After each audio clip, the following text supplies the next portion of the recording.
peuple congolais, na sepe mingi na auditeur nyonso ba chrétien, ba païen. Zaki révélation autobaki sur quoi?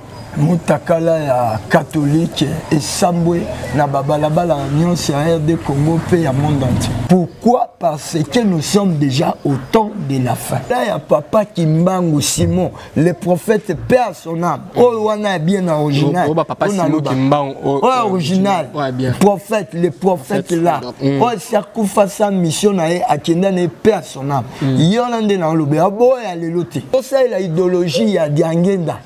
Oh Diangenda sala loko na ye yango ba olandali. Diangenda ozaki mona Kimbangu. Ah oui. Mboka zo avancé te. Po bakimbangi se babima ba catholique babima banani ba branamiste babima ba Jéhovah babima ba musulman babima et le pays dans toutes ces choses là, dans toutes les multitudes de ces dieux là, des dénominations, des hôtels, le pays n'avance pas.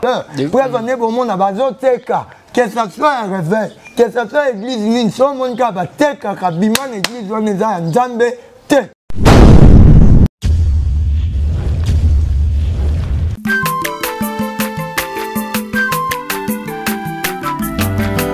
Mwana moto te po akosangai abongwani pete po awangata Nzambe ya le Nazarien, le Nazarien, le Nazarien, le Nazarien. Bana kitoko koma mukondima atako babakola ki mafuta na musakolima lelo ya yobolingo bateli le Nazarien. Pamboli oye mona na katempeni mama kantelobi koleke mapapu masope mafuta toko kesika na olongo na Nzambe oyo babenga na makomi Efada, thank you Fada. Chers amis fidèles, l'union sont toujours Bozwaka Libako ya condamnation na katia chaîne Abino Yali Nazarien TV na cadre émission Abino Table Sainte où est présenté par votre humble serviteur Dadi Mukwaya. Je dis un grand merci à l'équipe Mobimba Yali Nazarien TV, un grand merci à la servante de Dieu Maman Tiffany Mokwa pour la confiance au personne. Je dis un grand merci à celui qu'on appelle Jérès Mokwa ou à ma caméra. Pourquoi pas équipe Mobimba Yali Nazarien TV na pessimino vraiment merci et bien. Lelo Table Sainte na prophète amour à la biso autosolane par rapport à ma révélation on Nzambe à chakaye na cœur on Nzambe à chakaye na ko révéler biso ba vérité cachée na komo ya prophète na komo ya prophète Michael Bafi Bafumu. C'est avec lui nous allons nous entretenir tout au long de cette émission. Restez branchés, restez connectés dans votre chaîne les Nazarien TV. Avant d'abord la présenter bino l'homme de Dieu le prophète Michel Bafumu dans singa na régie à vraiment kantik ozo difié bananzam osala bananzam lukumu losa comme on dit à la servante de Dieu Maman Tiffany Mokwa et puis on se retrouve après cette chanson.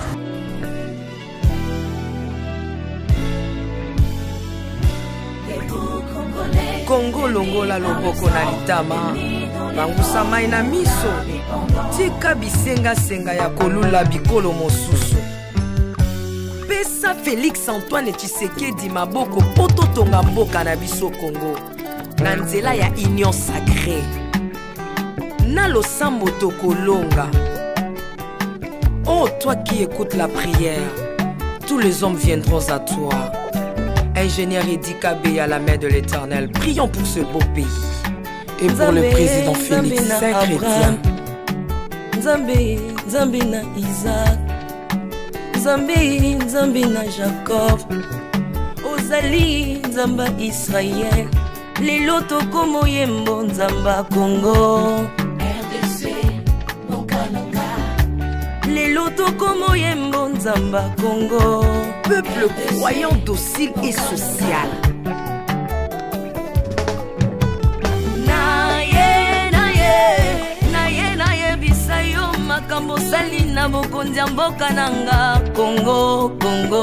Selon Luc 1,52. Tu as renversé les buissons de l'air trône, mais tu as élevé un homme au Congo.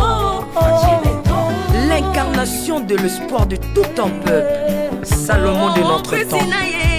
C'était La sagesse mieux faut que le bruit des arbres. Peuple congolais, Komanakana, les lots ont imposé, biso masuwa ya Noa, bato balingi Congo, bakota na kat, pour mon pepa délige, comme mon bêta, libanda. Na kati ya arche de Noé, lion azalaka na peti ya kolia ntabati, po bolingo ekanga ki ye lipungu. Bolingo ya mboka epesaka place na bangu na te. Pasteur Ami Daniel, ça c'est la sagesse. Nzambe, Nzambe na kimbang, le prophète de l'Éternel en Afrique. Nzambe na bantoma, apôtre Léopold Moto. Nzambe, Nzambe ya barwa, la prophétesse Liliane Esther Tayo. Le roi de roi. Voilà, on a mis un salut plaisir, on a fait même quand même ma bivesse de Humbo, pourquoi pas à celui qu'on appelle trois fabos, c'est Jack Pro depuis France, on a mis Oyo. Nous ça comme on dit, et ça y est vraiment plaisir. Nous sommes en Gérès, au Azali, na la caméra, avant la caméra, la présenter les prophètes Michael. Bonjour à l'homme de Dieu. Bonjour, papa David Mokwaya. Santé de Nini. Très bien. Nzambazana biso, très bien. Nzambazo Batela. Ah, très bien, très bien. Kitoko. Azana biso, tout va bien, tout va bien.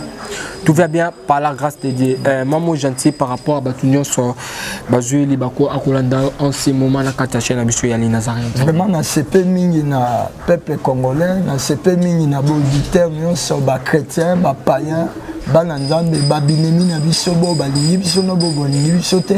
Vraiment na CP mingi ndenge baza bona chaîne ndenge bazo sepela na ba réaction na bango pour na émission pe ndenge bazo ko encourager nga na ba réponse na ba maloba na ngande naza ko éclairer peuple de Dieu peuple ya Nzambe mobimba ya monde entier na temps où ils allaient surtout les temps de la fin vraiment baza la brancher baza décider que Dieu vraiment leur bénisse au nom de Jésus-Christ.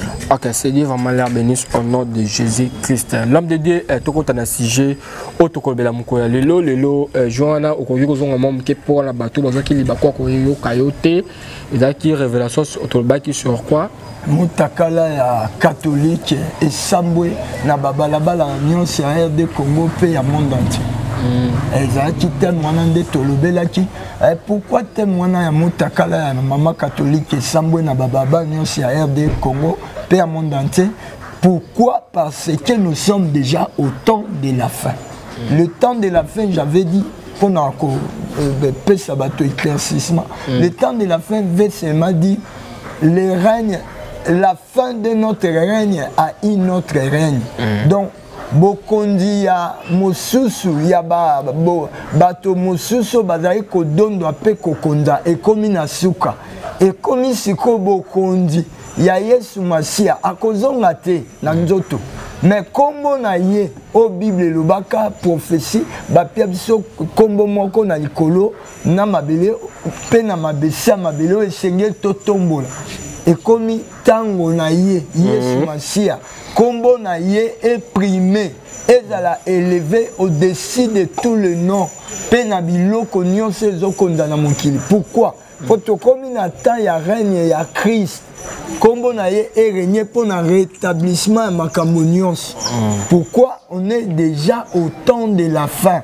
Toujours tendre vers ko kende nango kosuka. Alors, ekoki kosuka bongote sans que la RD Congo soit rétablie dans ses droits, tels que Dieu les avait promis, nous avait promis, et l'Israël aussi doit être rétabli na kimia, na repos ondamba pesai. Dieu n'a pas abandonné Israël pour toujours. Dieu les avait promis à kozonga na Israël, à retourner à Jérusalem. Ozomona ndamba la kaki bango bongo yango monisiko biso le quoi tozwa grâce wana oyo Israël a perdaka c'est nous la RDC nde tozwa ki yango grâce au Israël a perdaka zali biso nde RDC biso nde tozwa yango tozwa mission wana ya biso nde tozwa ya ko rétablir monde entier ozomona donc restauration ou rétablissement ya monde des Andiens na biso Dieu va commencer d'abord à rétablir la RD Congo nous d'abord. Par après, bisonde, il faut que memela Israël sango malam. Que mon nzambe obino bo neglijaka, obo bondimate, auta na bino mais azan nzambe bo ignora ye hein les méconnus des juifs que Jésus-Christ ba méconnaissa ye alors hier on a biso to yambaki na nzela ya papa Kimbangu Simon le prophète paix à son âme oh wana bien original papa Simon Kimbangu original prophète le prophète là oh sakufa sa mission na ye akenda ne paix à son âme yolande na lobe aboya lelote oh wana ka alors yende mtambaka nguya molimo santu pevi alongo nde à partir na ye mpeve wana ya longo oyo ngai kolobaki naza molimo na kitana na bikelamu nyonso po abanda plaider cause ya injustice voilà Kimbangu le prophète ozomona ndenda bayaka siko grâce wana eye na biso ba nation na nzela pe aye biso ba africain mais kita plus précisément en RD Congo ya yango ye asa mission na ye en tout cas atika église atika Kimbangu atika église akufi na ye na kimia akiasa mission na ye mais onga na yebi na yoka lobaka na tiki bible moni nzambe na sali ye nde na tiki bible o bato sengela ki balanda modèle na ye mais lelo baza côté balanda bango bakimbangise baza côté balanda oui balanda Simon Mbangu te idéologie na ye balanda Simon bazo sala idéologie ya Diangenda o Diangenda sala loko na ye yango ba olanda lino daza kuna te poto wana thème ya wana za ouais to continue le big balanda idéologie ya Diangenda o azaki mwana Kimbangu oui mais mwana Kimbangu ye pe mto alanda list na ye alanda pe nani alanda pe mambo papa na sala parce que so tangi bien na Bible mambo Abraham sala ya on ba Isaac ba sala ya on ba Jacob ba sala neni mwana ko bunga na ligne na ye bon eza bango moni sotali lelo dernier matin on a lobela il kamba ba fanini olobai nanga tozam pays moko laïque na baino oui wana ba loi na bango ba pays laïque mais Jésus ne nous a pas laissé une église laïque pour ça tolobi laïque ba défendre ngo mingi na kota ba église hein de mutu na mutaza dénomination na ye nde ba benga ngo pays laïque o kuna za na idéologie na ye na ndele na ye alors c'est du désordre ya moni mboka ezo avancé te po bakimbangise babima ba catholique babima banani ba branamiste babima ba Jéhovah babima ba musulman babima et le pays dans toutes ces choses là dans toutes les multitudes de ces dieux là des dénominations des hôtels le pays n'avance pas. Donc c'est une mauvaise chose. Il y a Balaïki wana, il y a Babiloko wana. Alors Jésus-Christ nous avait laissé qu'un seul Dieu. Une seule église. Il y a un moment où il kolobete ngana tata nanga toze le roman. Molimo akoya simananga akosala akozwaka oyanga kolobela bino. Même esprit. Jésus-Christ n'avait pas laissé les dénominations des églises ou des hôtels ou des laïcs. Non.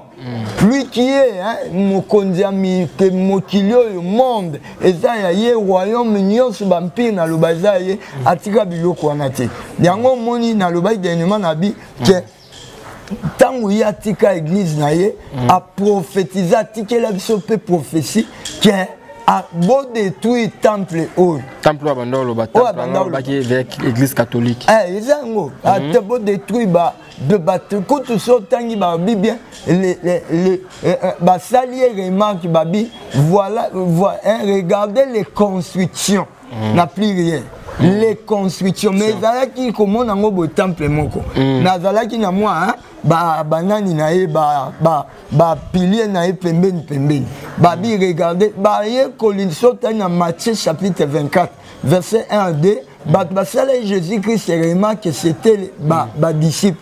Tant que na temple Jésus-Christ a maître regardez un peu remarquez ces constructions et les constructions alors Jésus-Christ tant que tali a bien mon réponse à Monique bazalaki na fondement na fondement pour église des fondements. Il a fallu commencer par les fondements, la fondation qui est la pierre. La pierre que Jacob avait vue là. Oh, Pierre à l'Aléla. Pardon, Jacob à l'Aléla. Alobaki, c'est ici la maison de l'Éternel. L'ombre des choses à venir. Voilà. Ils ont dit l'ombre des choses à venir. Donc, Jacob, c'est le premier apôtre. Jacob, c'était le premier apôtre. C'est lui qui avait posé la pierre pour la construction, la première construction de l'église. C'est qui Jacob par rapport à la Liban. Voilà,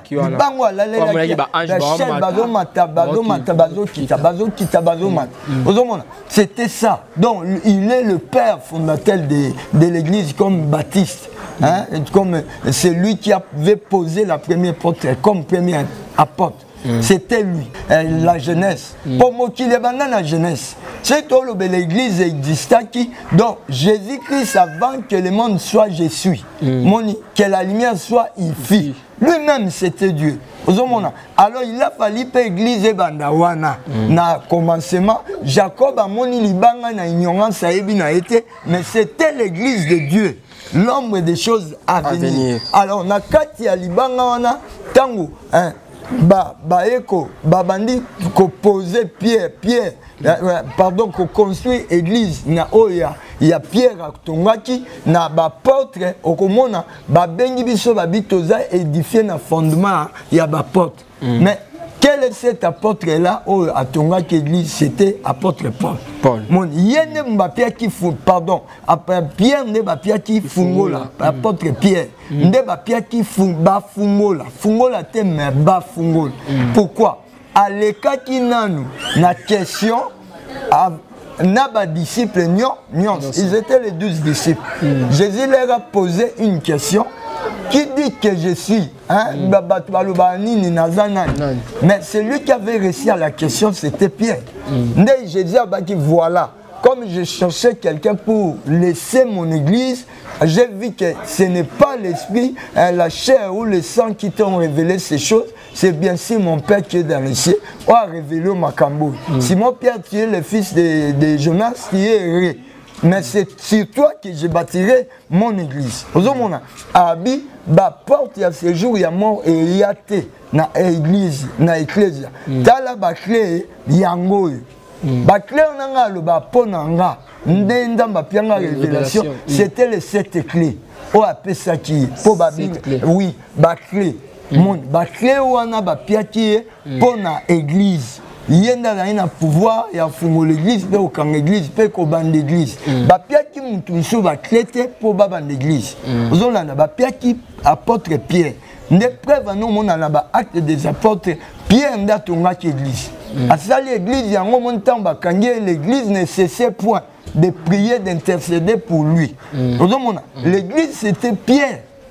À ton église. À ton église. Nyonso monaka et yao batonga église, ce ne sont pas des églises, ce sont les assemblées du corps de l'église. Donc sur la terre, nous devons avoir une seule église. Et cette église-là, c'est l'adresse. Ce que vous voyez ici, j'ai mentionné ici, l'église, c'est l'adresse de Jésus-Christ qui est Dieu. Donc il n'y a pas d'église qui mangue, c'est Marie, catholique, qui musulmane, non. C'est Dieu, c'est Jésus-Christ. On voit Dieu en Jésus-Christ. On voit le Saint-Esprit en Jésus-Christ. C'est lui qui vit ma vie directement. Oui, c'est lui qui m'a vu, a vu le Père. C'est lui qui me voit le Père. C'est Jésus-Christ. C'est lui qui a laissé son église. Mais t'as là le désordre. Comme il croit à Kimbangiste. Et au comment on a besoin non loin d'en so ye matina na bango dévotion na bango yoka oye mama mwili oye awa baza no lwa nyonso baba témoin mon na tongo to sekande moi be o beneza ngana ngo association ezanga nango beno ndire mbande bisika moko ba benga ngoni ba muziki muziki na bango soko boye même na caméra to mona. Alors c'était ça okomona. Et loko nini basala qui remarque Yesu c'est comme si abanda monate ba fungola qui miso ezala ki ba yekoli pona tanga versango po baza l'éclairer c'était ba yekoli tango obima na temple wana ya Jérusalem ba yebisi na Matthieu chapitre 24 balobi nebul. On peut lire avec vous comme je lis au nom de Jésus-Christ de Nazareth. Comme Jésus s'en allait, au sorti du temple, ses disciples s'approchaient pour lui en faire remarquer les constructions avec S, les avec S. pour lui en faire remarquer les constructions. Pourquoi pas Balobaïte Basali remarquer la construction, une seule construction. Tant que comme il est, c'est que comme il est et belé, oyo, n'est-ce qu'il y a réponse il y a Jésus-Christ. Mais il leur dit, voyez-vous tout cela, bon moni binomo biloko nyos, makambo nyos bon monio. Je vous le dis en vérité, il ne restera pas ici, pierre sur pierre, qui ne soit renversé. Donc, écoute à la tête, ngana libanga, baba kisanga libanga, mususu. Mabanga, libanga fondement za moko. C'est au Tangina, Esaïe chapitre 28, je crois, to 29, au monde à lobby, Esa libanga mo babenya la pierre principale. Et qu'on a l'occasion de chute. Libanga on a des fondements de l'église qui est Jésus-Christ de Nazareth. Aboya na ye, abiomoni biloko bomoni oyo. Banda ko belebelo non, nga naza ngote. Preuve ne boko mona ekotika la te pierre si pierre sans que ba renverser yango. Destruction d'abord, habile construction, mais lui en fait remarquer les constructions. Mais il leur dit, voyez-vous tout cela, je vous le dis en vérité, il ne restera pas ici, pierre sur pierre, qui ne soit renversé. Wana na Matthieu, basali remarque, net ba no mona ngote ba fungoli mis, ndebino ba chassa buluba. Ne ba Jésus ba no mona te ba fungoli. Ba fungoli me papa, tala na maître ba rabbi, tala na no efie modèle. Oh, ezaboyi. Oh non, ekotika la te. Oh, nyonso bomoni ekotika la te libanga likolo nanga. Lui-même c'est l'église, la pierre du fondement. Abi ekotika la te libanga, bacha libanga likolo nanga. Aboya kiango. Yoka siko réponse. Oh ya lobaki yakobo yango. To landana bino. Alobi na Jean chapitre 2. Alobini na Jean chapitre 2, yes Masia. Aye koloba boy mukwaya landanga na Jean chapitre 2 yes alobani réponse ya oyo tomoni babi na ya Matthieu to esko na Jean chapitre 2 réponse nango balobi boy à partir du 13e verset to Jean 2 Jean chapitre 2 à partir du 13e to uti nango na yango 3 boy babi boy la Pâque pardon des Juifs était proche. Et Jésus montant à Jérusalem, il trouva dans le temple les vendeurs. Amoni na kati ya tempelo ba nani bateki. Mais na Matthieu déjà ba outi ba bimisi ko. Ne ba sali remarque. Mais au moment tango amoni yango babi a trouvé premièrement ba vendeurs. Yanine, ya ba bœuf, des brebis et des pigeons. Et les changèrent assis. Papa, bœuf, brebis, pigeon, baza image. Je montre bœuf, brebis, baza image ya bananzambe. Donc bampate. Pigeon baza image ya molimo monsantu. Bazo teka na kati ya l'église. Ba changer basani, bazo changer mbongo na kati ya l'église. Ayant fait un fouet avec des cordes. Et il les chassa tous du temple. Asali fimbu, nabasinga, abengani bangonyos na temple, ainsi que les brebis et les bœufs, il dispersa la monnaie des changeurs et renversa les tables. Mon exemple, alors qui rien ne restera, pierre sur pierre, lui-même il a commencé de nous montrer le modèle, de faire quoi? De renverser. De renverser. Si je comprends bien, de renverser par rapport à Bato Batira Bilo, Kolibosa, l'église. Na kati lupango église, même na lupango ya parvis. Kimbangise, na kamba, na ninao, sobote, na sayo zao, na mokoto zali. Au monde en route. Vous avez une image? Église catholique. Mais oui, église catholique, n'en parlons même pas. Baza. Yango moni yesu alobaki déjà.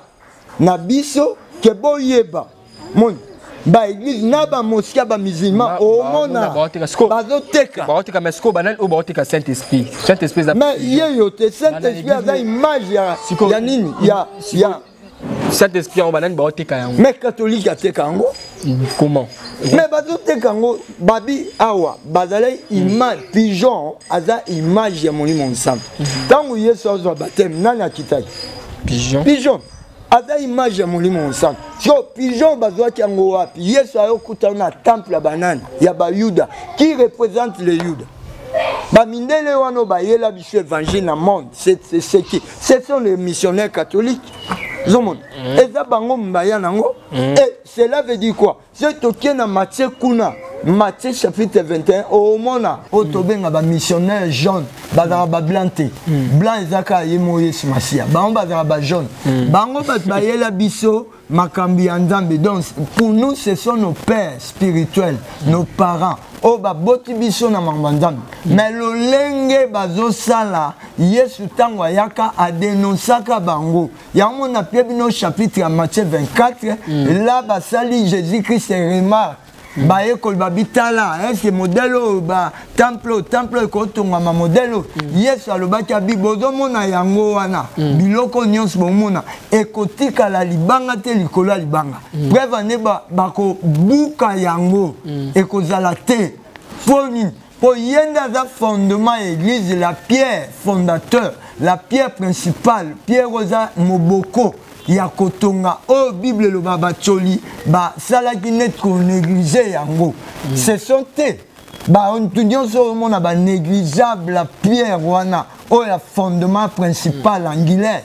Ce sont ces églises là où vous dites que les églises qui ne le sont pas, y compris mon papa maman a catholique na bana ba kimbangiso ba mimi ba musulman ba témoin de Jéhovah ba dénomination mona ba prendre la messe. Donc to détecter ba ngomba la moko que oza prendre la messe oza chrétien.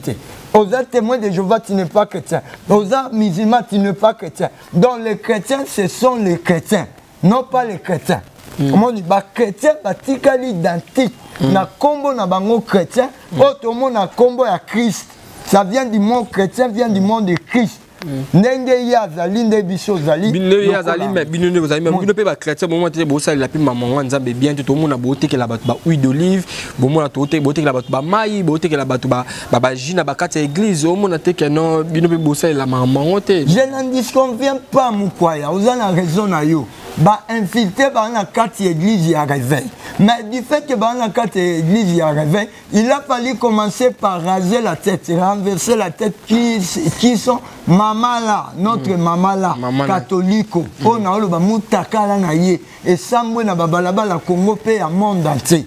Il a fallu qu'on dévoile ye. Quand elle sabato mon Jésus-Christ sabanda koloba que abuki abebisi abengani ba changer ya ba monnaie na bango ba vendeur ba acheteur ba trafiquant benga bango bongo o ba yaki na caverne abenga église na bango église te abenga ngo c'est les cavernes des voleurs boko mona na kati ba oteka monimo monsantu image ya pigeon ba oteka ba brebis image ya bampate ya Nzambe ba oteka bilo nyonso ba changer biso ba mbongo na kati église ba changer biso ba vie ba teka biso na église wana na Belgique catholique l'église wana mona bateka biloko bino bokinda ona ba ignorant bazoteka ba vina no bazo changer ba vina no ba osomba bino ozomona lo ba osaka na bino ba la de bino mon bazo saka na bino à cause de l'ignorance yango moni Yesu après disant qui déjà que détruisez-moi ce temple dans le livre Jean chapitre 2 à partir du verset 20 au monde en kuna abi après disant qui alobaki détruisez-moi à partir du verset 19 pardon détruisez-moi ce temple et en 3 jours je les relèverai atikela ki biso mission wana o eza temple ya boye o tongam na maboko bato ekobuka na tokobuka yango ozomona ekobuka na pourquoi yemoko Yesu na temple babengi spirituel lui qu'il était le temple spirituel il a été détruit cela a commencé par lui-même on a détruit ce qui était lui-même le temple spirituel, le temple là a été détruit et en 3 jours il s'est ressuscité. Du fait qu'il y a c'est quoi qui s'y biso, le quoi prophétie c'est le temps de la fin, le règne naïe à côté koza libanga ba matele mabanga te peuple côté le maya monde et ko détruit ba temple nyon sa ba démon o za caverne ya ba voleur. Oye sa qualifié en bongo, vous le savez, alobango tanga na jemi au monango, tanga na zayo au monango, tanga na maté, au monango va préciser ngo, caverne des voleurs. Tous ceux qui sont venus avant moi, ce ne sont que des voleurs. Prévenez pour mon abazo teka, que ça soit un réveil, que ça soit l'église nini, si on monte à teka kabima l'église on est en Nzambe te. Ok, mais aux autres qui sont catholiques, l'homme de Dieu, mais surtout les bien l'église dans notre moni, aux autres les messieurs croient à Jésus, on peut avoir ça comment on réfère quand la baron. Non, quoi c'est une révélation. La baron peut la révélation. Mais la baron la révélation diabolique. Pour mater na ngozata, ba pratika ngota. Ngaso tuni batunyon so koyo kabawe bisayo. Na telle mission on a théâtre. Que les chemin de la croix, qu'un vrai chrétien doit passer par cette chemin. On peut les catholiques, ça la pêche du chemin de la croix. Il y a la fantaisie, il y a troublé batou, il y a trompé batou. Marche mobo, bazo tambola, mais bazan a quatre à souffrance, chemin de la croix, il y a le bacan, il y a la passe. Là, tu as bibundé, côté il y a Yesu Massia, les cas, il y a passe. Il y a un attention. Donc, dans la image, personne ta vie, dans Bozoya, dans la sans francs. Dans la moukia, dans ton améliti, Bozoya, boaba, témoin, je souffre, mais je n'ai pas laissé, je n'ai pas abandonné mon Dieu. Je n'ai pas échappé à la souffrance de Christ. Nazo peine ango, nazo traversé ango, nazo le kango. Zomona. Et nazo sale la nenge ya tindanga. Ah, bozoa, nazangi biloko te. Nazo nango. Est-ce que nako qui ne peut na l'église te to na ba wendende ba ninga ba sala. Mais pourquoi na sala? Je ne peux jamais vendre le nom de Jésus-Christ. Pourquoi? Au lobakiangwa, à Pia Bissango gratuitement. Photo piango pe ofele na otekani. Est-ce que comment Yesu bateka ngoto évangile bateka ngoto c'est na oteka pour me donner combien? Oh bako sombana. Lui-même qui est la richesse ya nyons ya monde ate. Si on oteka malobana nani. Bango basalelaka oh bazola tchabinote. Mon balataka bilamba pembe. Est-ce que baza saint? Baza sainte ozomona. Mais quand na bango mama bezali mon. Donc je vous dis ce qui est vrai en vérité. Pour la Chabino que Bible est à banalité. Mais quand on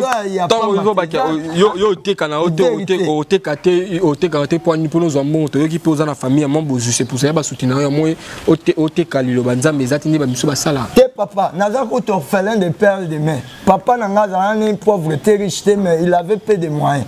Quand vous allez quand même à élever bien, père son âme, papa dit sur Pierre, maman Albertine Mahinga, n'a pas si bas. Père son âme méritant pour babotanga musanda papa mutastenanga zati nala quelques bateaux bazape basi bazimbo na bango na famille babimi dinéa mais en aucun jour na mon ministère nanga bazimwa mbongo $100 je sunga musanda en tout cas c'est le moral. À part Jeannette Nangola, na mona une fatine $100. À part Annie a ozaï Nangola pe aya lelo na Kinshasa. Donc nazana soutien ya mutute ce kaka nzambe nangate. Zomo na nazela ka nzambe nanga. Zomo donc mutu onde na zo sabino Jésus-Christ azan nzambe atikela ka biso prophétie ya ko détruire. Oh, libanga batte likola libanga na ye et kozala renversé. Ok, voilà, merci vraiment l'homme de Dieu. Trop vraiment la souka émission biso mot de la fin cause anini. Mot de la fin na pesina ndambe merci. O abandana na biso pe maman Stéphanie Mokwaya. Merci maman Stéphanie Mokwa. Merci. O aza coordonnatrice ya chaîne. Na pesi merci na pepe binoba na ndambe merci. Bozala bopia toujours ndambe na biso confiance boza brancher bolanda chaîne na Nazareth TV. Et en plus de ça, mon anga a fait une bani. Nous avons encouragé chef de l'État Nabiso, président Fati. Nous avons encouragé papa Nabiso honoré Kabila Joseph. Courage. C'est un homme sage. Baza la bomoko na papa Fati. Pour Congo Nabiso, nengen damba loba nanga a relevé ango. Donc ba yoka songi songi abate. Toza ba Congolais mboka Nabiso eza don zamba pia biso ba simbana. Et comme il t'a ndamba lingi apambola mboka na biso na bomoko tolonga donc ezo banda unité ya Congo, unité ya église, unité ya mboka nde oyo nzambe azozela biso po apambola mboka na biso. Mais autant kombo ya papa Faulu papa nani autant kombo ya Joseph Kabila autant kombo ya notre président Félix Tshisekedi mais nous tangi ya Faulu te. Bango nyonso baba bon na tanga ya bango te pourquoi na zo ba révélation na bango te côté na ba limbisanga baza ba papa na bango ba président. Nzamba la zawa ya rode. Te nzamba la tsanga image ya papa Faulu te ala tsanga ya Bemba te ala tsanga ya Moïse Katumbi te. Oyo nga na mon ami eza papa Vital Kamere, il y a papa Fati, puis il y a papa Kabila Joseph, à qui je les salue tous. Au monde, na mona ya bango, il y a un monde na lobela ya bango. Mais oh na mona te na koyi ko inventé te. Atale on a coûté na bango. Peut-être na hôtel bango évangile normal, mais koloba ke na mona ki on a lota ki obona na bandoto na bangote. OK, voilà, merci chers amis fidèles internet, nous sommes arrivés à la fin de notre émission, c'était votre humble serviteur Dadi Mukwaya. Je dis un grand merci à la servante de Maman Tiffany Mokwa pour notre confiance. Je dis un grand merci à Giras Ozaki na sima caméra Mokwa. Numéro de téléphone na affiché sur vous pour ça na bo benga kaka to passer binoy azana pour na bo tunaye ba question. On est toujours dans le balasuka émission. Bafwa bachala vitamine collé. On se retrouve à la prochaine. Bye bye. Merci. Bye bye. Que Dieu bénisse.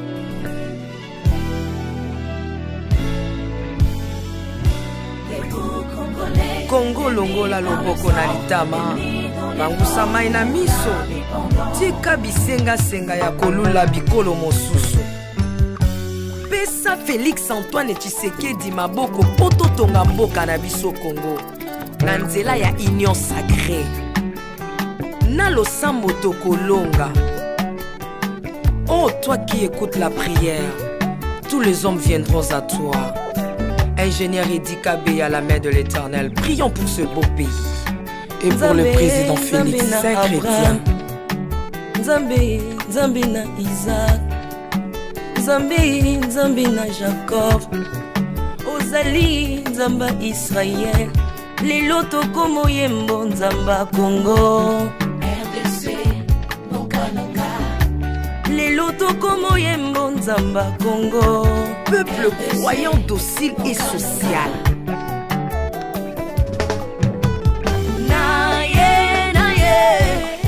Naye bisayo makambo sali na bokonzi mboka nanga Congo, Congo. Selon Luc 1,52. Tu as renversé les puissants de leur trône, mais tu as élevé un homme au Congo. L'incarnation de l'espoir de tout un peuple. Salomon de notre temps. La sagesse mieux faut que le bruit des arbres. Peuple congolais, Komanakana, les lots ont imposé, biso masuwa ya Noa, bato balingi Congo, bakota nakat, pour mon pepa délige, comme mon bêta, libanda. Nakati ya arche de Noé, Lio azalaka na peti ya kolian tabati. Po bolingo kanga kiye lipongo. Bolingo ya mboka epesaka place na bangu na te. Pasteur Ami Daniel, ça c'est la sagesse. Nzambe, Nzambe na Kimbang, le prophète de l'Éternel en Afrique. Nzambe na Bantoma, apôtre Léopold Moutouma. Nzambe, Nzambe ya Barwa, la prophétesse Liliane Esther Tayo. Le roi de roi. Yondo zalaki na David, Yondo zalaki na Salomo. Lelo tokomo mono Kachafati. Lelo tokomo mono Kachafati. Mboka soki ekambami na bana mboka ya solo oyo balingi mboka ekole komaka terre promise. Pasteur Koutino, Mamemi Koutino, Accent Mongo Baba. Na yo na mboka ya Congo, lelo o imposé biso masuwa ya Noa, bato balingi Congo, bakota na kati, pour mon pepa délige comme mon bêta. L'Afrique a la forme d'un revolver dont la gâchette se trouve au Congo. Mwambi Wanzambi, Alpha Lukau, Lomba Bwadji Tungaje. Maman Denise Nyakero Tshisekedi, Consissi pour papa. Acte 24, verset 3, Code Amboka Nangai. Yango nazo bondela yo, batela mokonza mboka nanga, Félix Tshisekedi Tshilombo. Mwambi Jean Oscar Kiziami na Kibila. Kupeka tuyabe na Egypto, batika bayi baswani Congo Afrika mukanana to. Mwambi Wanzambi Marie-Josée Ifoka. Lelo Congo ezi mokondi, oya lingi yo Nzambe, balingi mboka nanga. Yesu Masia tokozongisela yo nini? mpona bolingo na yo na mboka ya Congo opesi biso ya malonga. Basali na yo bapakoli ye mafuta, ndengo pakolaki bakonzi mafuta, ndengo pakoli mpe mokonzi mboka na ngai. 32 plus 18 epesi 50, nano asali 50 atandeli Yesu na Congo, Congo ekobonga kaka. Mwambi Roland Dalo mwelamani, Mwambi William Tindwa Kapanda, Jacques Kangudia, Congo eza nzoto wa Nzambi. Este ya Congo eza eteni moko ya nzoto ya Congo. Basi na bino eza basi ya Congo moko. Ekibela na biso nyonso na Congo eza kaka Yesu. Mwambi Jedeo Lumana, Mwambi Marcelo Tunasi mwelamani, Mwambi François Mutombo, voici l'homme mwenamani. Pona bokonzi Congo azwi na Union Africaine yaka to célébrer. Okoki kozala na tendance na yo, kasi oyo eza likambo ya mabele. Célébrer. Mwambi Godempo, Mwambi Tambuluko, tu as un Mwambi Jean Bosco Kindomba, Israël Lamani, le pasteur Freddy Odiembo. Voici comment l'Éternel a tendu sa main dans mon pays en nous donnant ses bons présidents Félix Tshisekedi. Le Congo doit changer parce que vous avez un beau pays. Et je vous fais le serment que d'ici la fin de mon mandat, vous allez voir un Congo nouveau.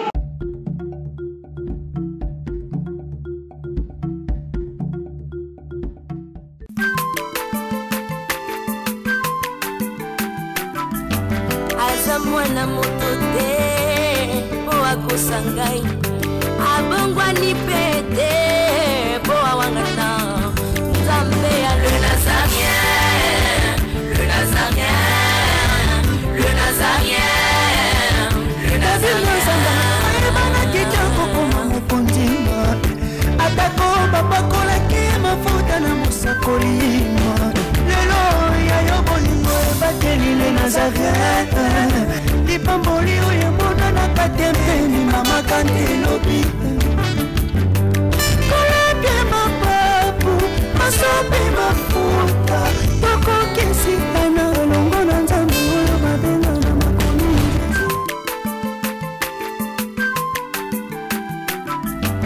Azamwana motote po akosangai, abongwani pete